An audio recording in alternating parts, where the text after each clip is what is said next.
셈과 그 나머지 우리의 대적이 내가 성을 건축하여 그 퇴락한 곳을 남기지 아니하였다 함을 들었는데 내가 아직 성문에 성짝을 달지 못한 때라.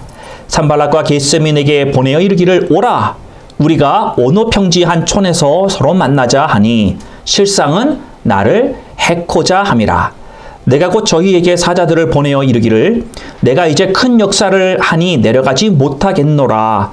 어찌하여 역사를 떠나 정지하게 하고 너희에게로 내려가겠느냐 하매 저희가 4번이나 이같이 내게 보내되 나는 여전히 대답하였더니 산발랏이 5번째는 그 종자의 손에 봉하지 않은 편지를 들려 내게 보내었는데 그 글에 이르기를 이방 중에도 소문이 있고 가스무더 말하기를 내가 유다 사람들로 더불어 모반하려 하여 성을 건축한다 하나니 내가 그 말과 같이 왕이 되려 하는도다. 또 내가 선지자를 세워 예루살렘에서 너를 들어 선전하기를 유다의 왕이 있다 하게 하였으니 이 말이 왕에게 들릴지라. 그런즉 너는 이제 오라 함께 의논하자 하였기로 내가 보내어 저에게 이르기를 너의 말한 바 이런 일은 없는 일이요 내 마음에서 지어낸 것이라 하였나니 이는 우리가 다 우리를 두렵게 하고자 하여 말하기를 저희 손이 피곤하여 역사를 정지하고 이루지 못하리라 함이라. 이제 내 손을 힘있게 하옵소서 하였더라. 아멘. 예. 우리 잠깐 제가 기도하겠습니다. 하나님, 이 시간에 하나님의 말씀을 증거하고자 합니다. 성령께서 이 시간에 우리에게 더욱더 충만하게 임재하여 주시옵시고 하나님, 당신의 말씀이 능력 가운데 선포되며 사람 성도들에게 듣는 귀들에게 하나님의 생명으로 온전히 임하여지게 하여 주시옵소서. 아멘. 말씀이 은혜로 이어지게 하여 주옵시고 아멘. 그 말씀을 붙들고 내가 어이할꼬라고 주님 앞에 고백할 수 있는 그런 귀한 이 시간이 될 수 있도록 성령님 우리의 모든 산만함을 제거하여 주옵시고 오로지 주님의 말씀에만 귀 기울 수 있는 우리의 마음 되게 하여 주시옵소서. 아멘. 이 모든 말씀 우리 주 예수님의 이름으로 기도하옵나이다. 아멘. 미국은 스포츠의 나라라고 합니다. 여러 종류의 스포츠가 인기를 누리고 있지요. 1년 내내 스포츠만 보려면 스포츠만 볼 수 있습니다. 또 전 세계에 있는 각양 우리가 잘 알지도 못하는 스포츠들까지도 보려고 마음만 먹으면 볼 수도 있는데요. 여러분이 미국 내에서 가장 인기 있는 스포츠가 무슨 경기인지 아십니까? 그렇죠. 풋볼이죠. 예, 제가 우리 성도님들 신방 가면 이렇게 썬데이나 이렇게 어떤 데 가서 보면은 TV에 켜져 있는 게 뭘까요? 예, 우리 남편들이 보는 이더 풋볼이나 아니면 이제 골프 보시죠. 근데 대부분 이제 골프는 어떤 면에서 또 1년 내내 돌아가긴 하지만 풋볼은 시즌이 있어요. 그렇죠. 딱 한 시즌만 합니다. 여러분 다음 주부터 시작을 해요. 그래서 아마 집에서 여러분들 별로 관심이 없는데 이렇게 또 켜져 있으면 풋볼이 또 하는구나 이제 그런 생각하시면 될 겁니다. 여러분이 이 풋볼 미식축구라고 하는 거는요 간단히 설명하면 땅 따먹는 게임입니다. 누가 땅을 많이 따먹느냐, 예, 이게 게임의 목적이에요. 그래서 승패가 좌우되는 게 바로 이 땅을 내가 얼마나 따먹느냐. 그런데 이 게임에 가장 중요한 선수가 있는데 그 선수가 누구죠? 그렇죠. 쿼터백입니다. 우리 임지사님 잘 아시네. 예, 이 쿼터백은요 모든 공격을 시작하는 그런 사람이죠. 공을 던지기도 하고 공을 다른 사람이 들고 뛸 수도 있게끔 이렇게 건네주기도 하는, 그러니까 상대방이 이 쿼터백을 얼마나 잘 막아내고 상대편 쿼터백을 또 우리 팀의 쿼터백이 얼마나 잘 활약을 해주느냐, 여기에 승패가 달렸다라고 말해도 과언이 아니죠.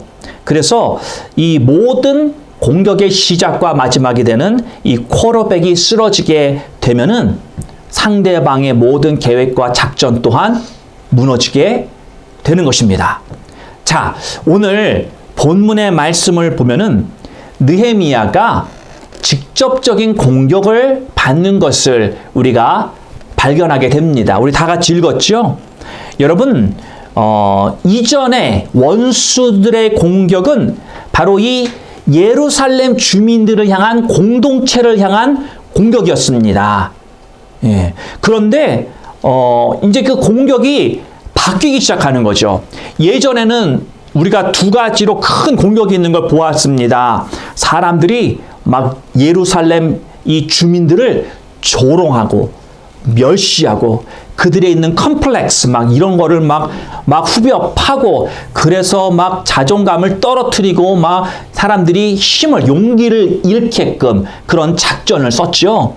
그 다음에 이게 안 먹히니까 무슨 작전을 했냐면 군사를 일으켜서 군대가 쳐들어올 것처럼 막 군사, 여러분 얼마 전에 낸시 펠로시가 타이완을 방문을 했다고 중국에서 화가 나서 뭐를 했죠? 타이완을 뺑 둘러싸고 군사 작전을 돌입을 했습니다. 침공을 했나요, 안 했나요? 정식 전쟁 침공은 안 했어요. 뭐 이렇게 보로를 건너갔다 와 이런 거는 많이 했죠. 이게 뭐예요? 대만 사람들을 겁주는 거죠. 그러니까 이 산발락과 도비아가 바로 그러한 전술을 택한 거예요. 직접적인 공격 전투가 벌어지진 않았지만 막 그럴 것처럼 군대가 막 들어왔다 나갔다 막 다니니까 그걸 보고 있는 힘이 없는 이 예루살렘 거주민들이 그래서 우리가 죽을 것 같다 이러다 막 그런 프레셔에 자기 스스로 막 넘어지도록 그런 작전을 세웠다라는 것이죠. 자, 그랬는데 이제는 작전이 변경이 됩니다. 더 이상 공동체를 향한 공격이 아니라 이제는 한 사람에게 집중적으로 포화를 쏘아야 됩니다. 이 공동체의 리더인 느헤미야를 쓰러뜨려서 예루살렘 성벽 재건이 멈추고 그리고 그래서 이제 예루살렘 유다 이스라엘이 세워지지 못하도록 전략이 바뀌었다라는 것입니다. 우리가 2절 함께 볼까요? 산발락과 겟셈이 내게 보내어 이르기를 오라 우리가 오너 평지 한천에서 서로 만나자 하니 실상은 나를 해코자 함이니라. 예. 오너라고 하는 중립 지역에 우리가 함께 만나자. 그러니까 우리나라도 북한과 남한의 이 38선이 있잖아요. 휴게선이 있고 그 다음에 가운데에 또 북한 측 대표들과 남한 측 대표들이 만나서 이렇게 미팅을 할 수 있는 어떤 그런 중립적인 지역이 있습니다. 제가 그 이름이 갑자기 떠오르진 않는데 그와 마찬가지로 어느 나라든지 이렇게 중립적인 지역을 다 이렇게 조금씩 뒀어요. 그러니까 여기서도 마찬가지죠. 우리가 중립적에 모여서 우리가 좀 의논을 하자. 이제 그렇게 메시지가 전달이 온 겁니다. 이제까지는 우리 서로의 이익에 상충했기에 갈등이 있었지만 이제는 성벽 재건도 다 끝나가니까 이제 우리 대화로 풀자. 이런 편지를 보낸 거예요. 이때가 언제냐면 1절의 말씀을 보면은 중간쯤 보면 내가 성을 건축하여 그 퇴락한 곳을 남기지 아니하였다함을 들었는데 내가 아직 성문에 문짝을 달지 못한 때라. 그러니까 성벽을 완성이 된 거예요. 한 군데도 중간에 뭐 이빨 빠지듯이 못 이렇게 세운 데가 없이 완벽하게 성벽을 다 끝냈다라는 거예요. 구축이 되었다라는 겁니다. 근데 뭐가 남았다고요? 문짝만 달면 되는 거예요. 성문만 달면 되는 요 시기니까 거의 다 끝났다라고 볼 수 있죠. 그렇죠? 어쩌면 지금 느헤미야와 이스라엘 민족은 완공 기념 축하 피로연을 계획할 수도 있을 수 있는 그러한 시기였다라고 하는 것이죠. 성문만 달면 고생 끝. 충분히 방심할 수 있는 이제는 어느 정도 마음을 놓을 수 있는 그러한 때였다라고 하는 것입니다. 이때에 산발락과 도비야가 이제 우리 만나서 갈등의 시대는 이제 뒤로 하고 화합의 시대로 새로운 장을 열자. 우리 이제 함께 하나가 되어서 함께 하자. 이런 취지의 메시지를 지금 계속 보내고 있다는 것이죠. 한번 생각해 보세요. 성도 여러분, 싸우는 것보다 대화가 낫지 않겠습니까? 그쵸? 누구나 뭐 싸우는 거 원하는 사람이 어디 있겠어요.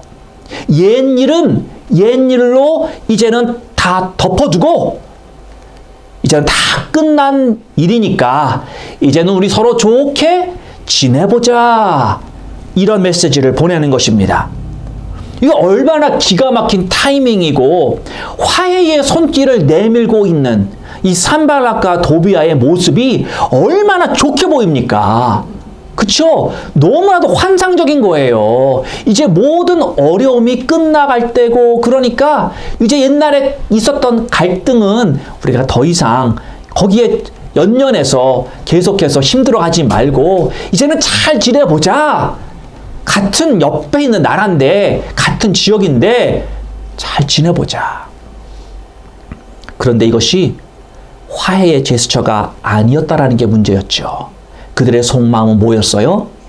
느헤미야를 공격을 해서 쓰러뜨리려는 계략이었다라는 것입니다. 2절 말씀 맨 끝에 보세요. 실상은 나를 해코자 함이더라. 예. 느헤미야는 산발락과 도비아의 악한 계획을 간파했다라는 것이죠. 우리는 이것을 분별력이라고 부릅니다. discernment, 분별력. 여러분이 분별력이라고 하는 것이요, 내가 예전에는 없었던 어떤 이런 분별하는 능력이 어느 날 갑자기 확 생기는 게 아니라는 것이죠. 우리가 분별력 하면은 이게 무슨 어떤, 맨 마지막이 그 력이 힘력자잖아요. 어떤 갑자기 그런 능력이 생겼다, 그런 힘이 생겼다, 우리가 그렇게 표현을 하지만 이 분별력이라고 하는 것이요, 어느 날 갑자기 내게 없었던 게 그냥 뿅 하고 생긴다는 게 아니라는 것입니다. 이게 내가 꾸준히 신앙생활을 하면서 주님께 집중하는, 오랜 시간을 주님 앞에 집중하는 거예요.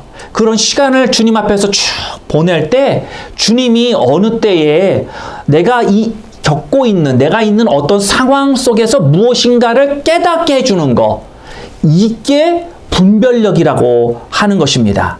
세상 말로 표현을 하면요, 감이 좋다. 네. 그렇게 말 듣는 분들 좀 계시죠? 아, 저 사람은 좀 감이 좋아. 그렇죠? 예. 그거에서 조금 파생되면 우리가, 아, 저 사람은, 눈치가 좀 빨라. 뭐, 이렇게도 말할 수 있고요. 여러분, 또 교회에서는 우리가 이렇게도 말할 수 있습니다. 아, 성령에 좀 민감한 분이야. 예. 그래서, 결론은 뭐냐? 우리 모두는 다 이 분별력이 필요하다라고 하는 것입니다. 여러분, 우리가 인생을 살면서 I don't know what to do, 그럴 때가 있었죠? 예. 그런 시간들이 분명히 우리에게 온다라는 거예요. 이게, 나만 특별나서 나는 그런 게 없는 것도 아니고, 저 사람은 못나서 매번 그러는 것도 아니고요. 인생을 살다 보니까 이렇게 여러 사건들을 내가 겪으면서 진의, 이게 정말 과연 무엇이냐, 내가 지금 당하고 있는 이런 상황이, 내가 겪고 있는 이것이 과연 무엇이냐, 하나님이 여기에 또 어떤 뜻이 있는 것이냐, 이런 정확한 판단을 내려야 되는데, 그 판단을 도와주시는 것이 바로 하나님의 도움이다라는 것입니다. 그리고 우리가 이거를 바로 분별력이라고 표현을 하는 거예요. 여러분, 느헤미야가, 그 산발락과 도비야가 이런 화해의 제스처의 편지를 보내올 때 느헤미야가, 아유, 잘됐다. 그래, 내가 저 사람들과 평화롭게 지내고 싶었었는데 드디어 저 사람들도 마음의 문을 여는구나. 그러고 그냥 아무 생각 없이 오노 평야로 가서 그 사람들과 만났으면 느헤미야는 아마 죽었을 것입니다. 그러면 분별력이라고 하는 게 어떻게 가능해질까요? 우리 모두 다 분별력이 필요한 건 다 아는 바고, 분별력이 어떻게 생기냐면요, 하나님께 오래 엎드릴수록 가능해집니다. 하나님께 여러분이 얼마나 엎드리느냐, 하나님께 내가 집중하지도 않고 기도도 안 하면 이러한 분별력이 생기지 않는다라는 것이죠. 이런 상태에 사는 사람들은 그냥 보이는 대로 살 수밖에 없습니다. 여러분, 세상의 사람들도요, 그냥 보이는 대로 삽니다. 뭔 일이 일어나서 눈에 보이면, 아, 이게 그런가 보다. 눈에 보이는 대로 보고, 눈에 보이는 대로 판단하고, 세상 사람도 다 어차피 그렇게 살아요. 그런데 우리는 살아계신 하나님, 전지전능하신 하나님, 더 나아가서 하나님의 거룩한 영이 내 안에 임재해서 살고 있는 세상과 비교할 수 없는 존재가 바로 우리들인데, 우리들과 세상 사람들과 똑같이 겨우 보이는 대로 사는 수준으로 산다면 너무나도 땅을 치고 억울할 일일 것입니다. 나에게는 하나님이 있는데 왜 내가 세상 사람과 조금도 다른 것 없이 눈에 보이는 그게 단 줄 알고 그렇게만 살겠느냐. 예. 사랑하는 성도 여러분, 하나님께 집중하시고 하나님과의 친밀한 관계에 들어가셔서 하나님이 깨닫게 하시는 이러한 분별함 가운데 내 가정의 상황, 내 직장에서의 상황, 이런 모든 것들을 분별하며 대처하며 나아가는 우리 성도님들이 되시기를 주님의 이름으로 축원드립니다. 아멘. 두 번째로 느헤미야는 믿음으로 굳게 섰습니다. 예, 첫 번째로는 분별력이 있었고요. 두 번째로는 믿음으로 굳게 섰습니다. 4절 말씀 보면은 저희가 4번이나 이같이 내게 보내되 나는 여전히 대답하였더니, 산발락과 도비아가 한두 번도 아니고요, 자그마치 4번에 걸쳐서 자꾸만 메신저를 보내서, 편지를 보내서 우리 화친하자, 이 중립지역에 나와서 우리가 미팅을 가지자, 나와, 만나자, 우리 계속 꼬시는 거예요. 나오라고. 그렇지만 느헤미야는 그럴 때마다 어떻게 했다고요? 거절했다라는 거예요. 거절. 여러분, 한국 사람에게 이 참 더 힘든 것 같아. 여러분, 사람은 인지상정이라는 게 있잖아요. 그렇죠? 예. 미국 사람은 한 번 아니면 아니야. 그렇죠? 한 번 노 하면 이건 그냥 노예요. 그렇죠? 그래서 우리가 2번, 3번 권하지 않아요. 왜냐하면 그 답을 아니까. 변하지 않는다는 거. 근데 한국 사람은 이놈의 정에 약해. 그쵸? 그래서 1번, 2번, 3번, 4번 막 그렇게 권하면 마음이 어때요? 어쩔 수 없이 그냥 그냥 정에 이끌려가지고 그냥 마음이 이렇게 움직이는 게 대부분 우리 한국 문화를 아는 사람들이 그런 성향인 것 같습니다. 물론 그중에 그렇지 않은 사람도 있어요. 오늘 우리 못 나오신 우리 권사님 이 소리 못 들으시겠죠? 우리 권사님도 노하면 노예요. 그렇죠? 안 바꾸셔. 네. 그래서 뭐 다 그런 건 아니고 이제 그렇다라는 거죠. 자, 그런데 느헤미야는요, 이렇게 여러 번 촉구를 정중하게 초대하는 거잖아요. 형식을 갖추고 사신을 보내고 편지를 가지고 와가지고 정중하게 우리 초대하고 있는데, 여러분, 그러면 사람 마음이 움직일 수 있지만 느헤미야는 그때마다 아니다, 끝까지 흔들리지 않는 모습을 오늘 말씀 가운데서 보여주고 있는 것입니다. 사랑하는 성도 여러분, 리더라는 존재는요, 노라고도 말할 줄 알아야 합니다. 그렇죠? 제가 이렇게 가만 보니까 예스만 하는 리더는, 그러니까 하나님에게만 예스가 100%인 게 최고고, 그러나 리더가 다른 거에 대해서 100% 예스하면 그건 좋은 리더라고 말할 수가 없습니다. 리더는 잘못된 것이라고 한다면, 하나님의 뜻이 아니라고 한다면 거기에 대해서 노라고 말할 수 있어야 합니다. 아멘. 예. 그것이 무너져 버리면 그 공동체가 그걸로 인한 커다란 위협과 어려움을 당하게 되어 있기 때문이라는 거죠.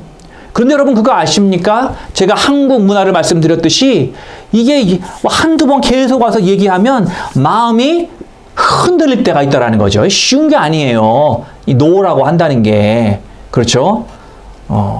여러분들은 어떻습니까? 여러분들도 노 할 때 어떠세요? 숙제 안 해요, 나. 예. 너안 해요, 숙제. 어떤 분은 노라고 하는 단어를 아예 갖고 계시지 않는다고 지금 뒤에서 말씀하고 계시고, 예.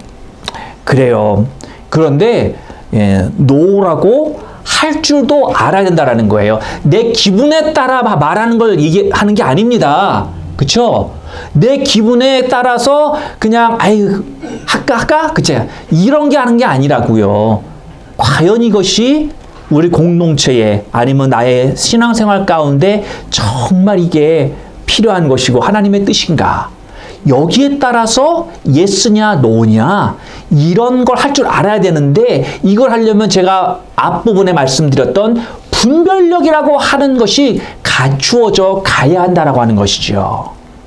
제가 마찬가지로 여러분 이것은 오랜 세월 동안 하나님 앞에 엎드리고 하나님과의 교제를 통하여 하나님의 마음을 알고 하나님께서 어느 순간에 깨닫게 해주시는 그러한 것으로 받는 게 분별력이라고 말씀을 드렸잖아요.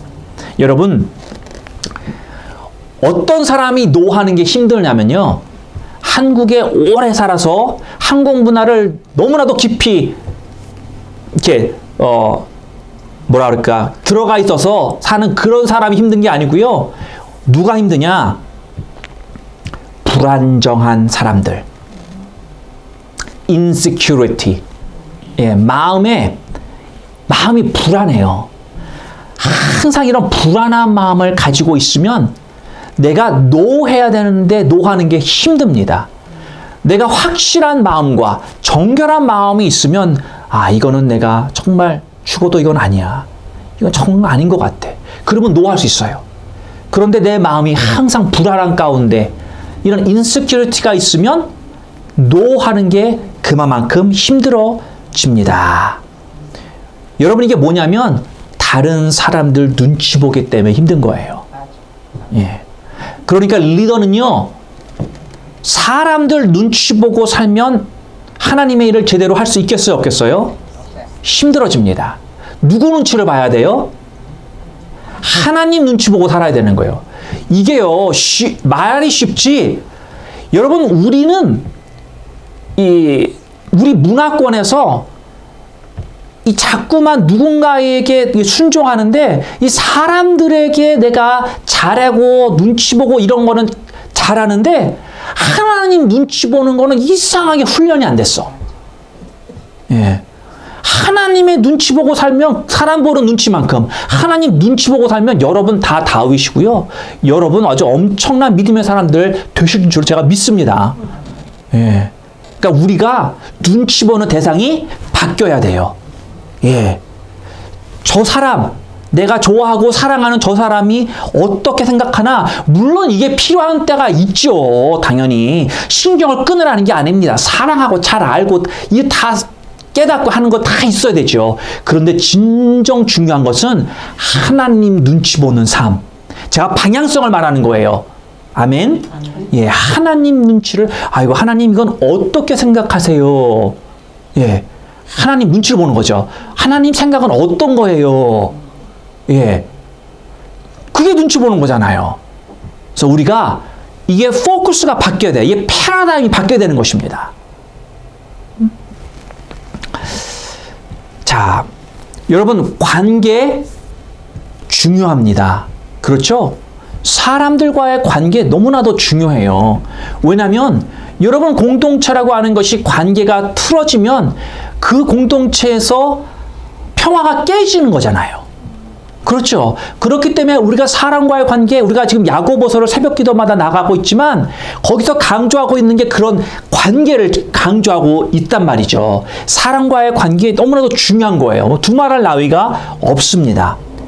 그런데 하나님의 사람으로 내가 사는 것과 사람의 인정을 받으려고 하는 것과는 다른 겁니다.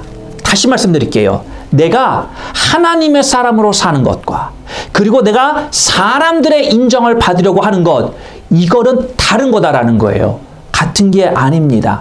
여러분, 우리가 신앙생활을 하다 보면 어떤 리더가 된다 하면은요, 반드시 유혹이 찾아옵니다. 유혹. 그 유혹이 뭐냐? 크게 이런 거 말하는 게 아니라, 유혹이 내가 진리의 길에서 벗어나게끔 만들 거냐?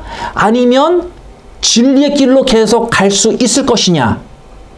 요거에 대한 유혹인 거예요. 진리의 길을 계속 가게끔 하느냐? 아니면 진리의 길에서 삐뚤어져서 옆길로 새게끔 만드는 그런 유혹이 온다라는 거죠. 또 내가 하나님의 사명을 감당해야 되는데 그 사명을 감당하지 못하게끔 하는 다른 여러 가지들의 유혹이 온다라는 거예요. 그래서 그거에 우리가 빠지지 말아야 한다라는 것입니다.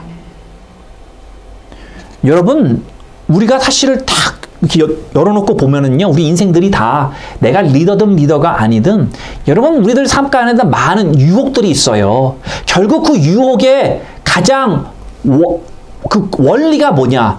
그 유혹이 주어지는 게 뭐냐면은요, 결국은 사탄이 우리를 신앙생활 못하게끔, 그래서 어디까지 끌고 가느냐? 예수를 부인하게끔 만드는 거예요. 예.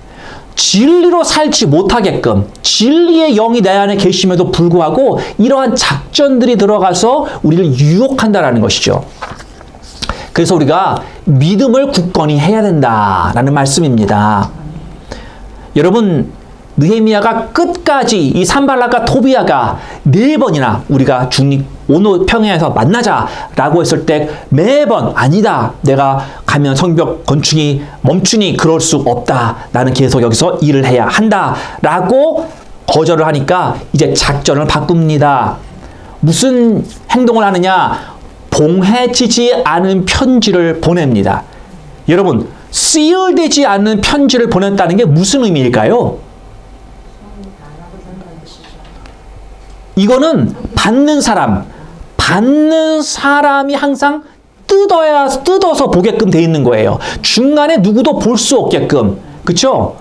그런데 이걸 닫지 않았다, 시일하지 않았다고 하는 것은 중간에 오면서 다른 사람들의 손을 거치면서 누구든지 볼 수 있게끔 했다는 거죠.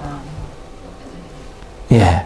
이게 간교한 계략이었다는 것입니다. 모든 사람이 이 편지 내용을 볼 수 있게끔 만들었는데 내용이 뭐였어요? 첫 번째, 느헤미야가 반란을 일으켜 왕이 되려 한다.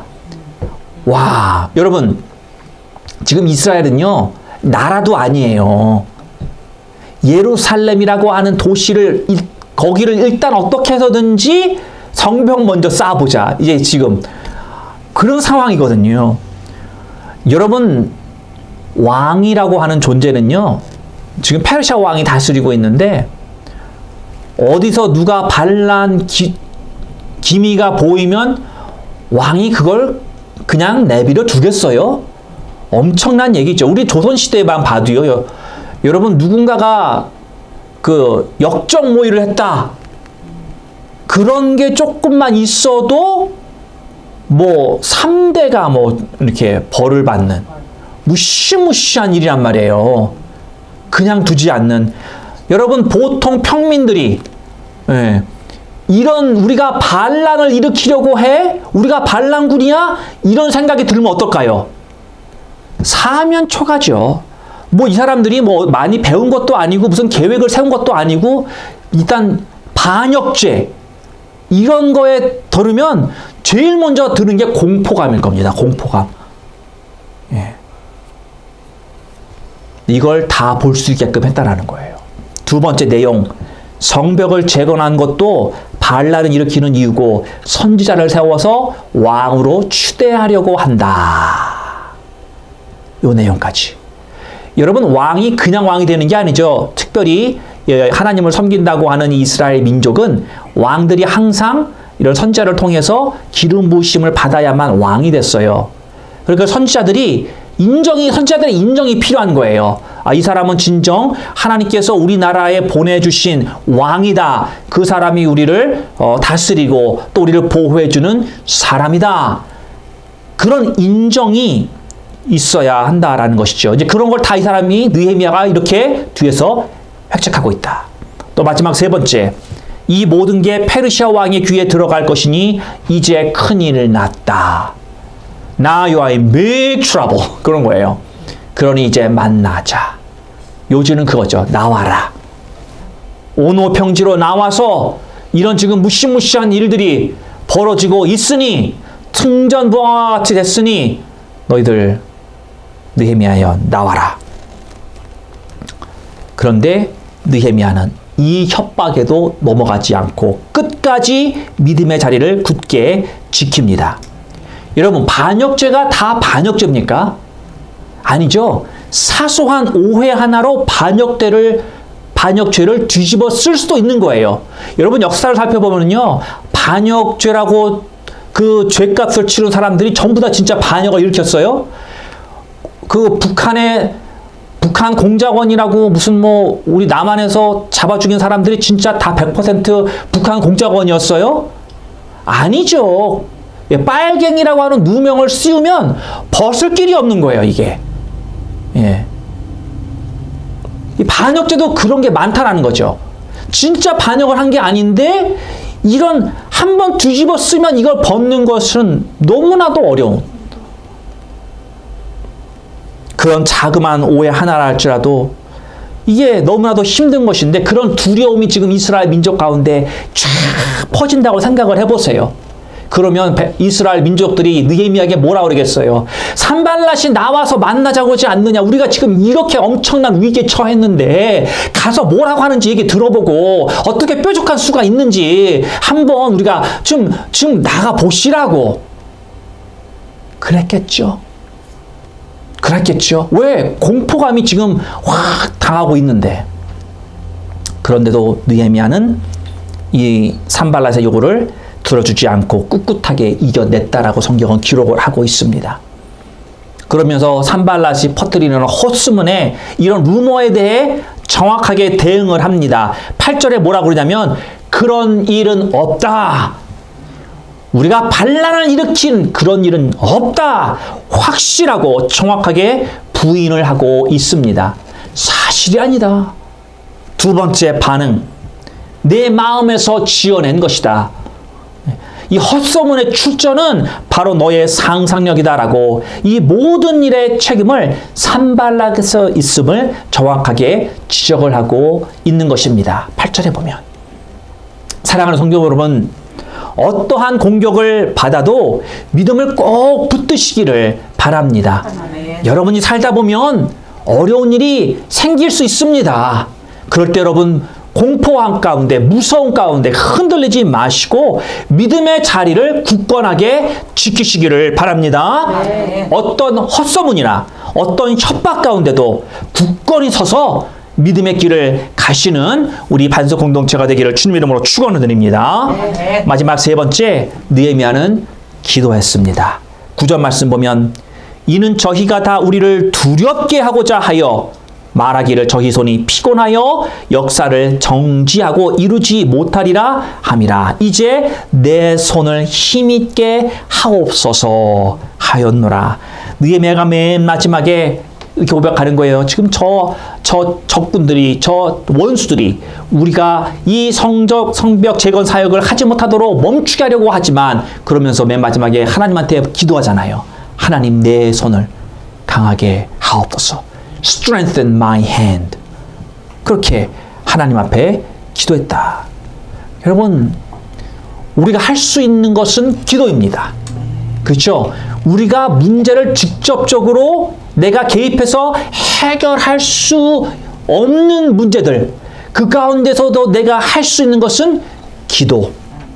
여러분, 사방에 우겨쌈을 당하여도 하늘만 열려 있으면 사는 줄로 믿습니다. 네. 하나님과 나와만의 이 관계가 계속해서 도가 열려 있으면 사는 줄로 믿으시기를 바랍니다. 기도라고 하는 것은요, 이 상황 전체를 하나님께 맡기는 것입니다. 하나님, 내가 할 수 있는 게 없습니다. 하나님이 이 상황을 take over 해 주십시오. 하나님께서 인도하여 주옵소서라고 딱 맡기는 게 기도입니다. 자꾸만 아직도 내 마음 가운데서 걸리는 이런 것들, 이런 것을 자꾸만 십자가에 내려놓는 거예요. 하나님 받으시옵소서. 하나님, 나는 할 수 있는 게 없습니다. 이 부분에 대해서. 그리고 뭐 해요 이제? You move on. 그것 때문에 내가 할 수 없는 일에 대해서 더 이상 걱정, 근심, 무거운 짐, 홀로 지고 쓰러져 괴로워 밤잠 설치고 식욕 잃어버리고 스트레스에 머리 빠지고 이런 걸 하나님이 원하시지 않는다라는 것이죠. You move forward. 기도하고 나면 하나님한테 맡긴 거잖아요. 그럼 하나님이 해 주시리라고 하는 믿음을 우리가 붙들고 전진하며 나아가는 것입니다. 느헤미야가 이 모든 어려움을 이겨내는 힘의 원동력은 기도의 시간에 다져진 하나님과의 관계라는 것입니다. 마지막 성문을 달기까지, 우리의 경주를 완주하기까지, 하나님이 됐다 하실 때까지 끝까지 가기 위해 하는 것이 기도인 줄로 믿으시길 바랍니다. 내 아버지에게 그 아버지의 사랑에 기대어서 간구하는 거예요. 내주하는 성령이 내 안에서 역사하여 주옵소서. 기도만이 살 길입니다. 기도만이 유일한 방법입니다. 사랑하는 성도 여러분, 하나님께 간구하십시오. 여러분의 상황을 아뢰고 도움을 간구하실 때 하나님께서 응답하실 것입니다. 말씀을 맺겠습니다. 사랑하는 성도 여러분, 리더를 위해서 기도해 주시기를 바랍니다. 사탄의 수많은 공격 가운데 하나님 리더를 붙잡아 주시고 리더가 담대한 믿음으로 온전히 나아갈 수 있도록 하나님 리더와 함께하여 주옵소서. 또 여러분들 정말 리더와 우리 모두 다 하나님 우리에게 이런 분별력을 주시옵소서. 우리가 정말 필요한 이 분별력 하나님 우리 가운데도 풍성하게 부어주시고 어떤 어려움이 닥친다라고 할지라도 굳건하게 믿음의 자리를 지켜서 시련을 극복한 승리의 주인공이 다 되시기를 주님의 이름으로 축원합니다. 아멘. 기도하겠습니다.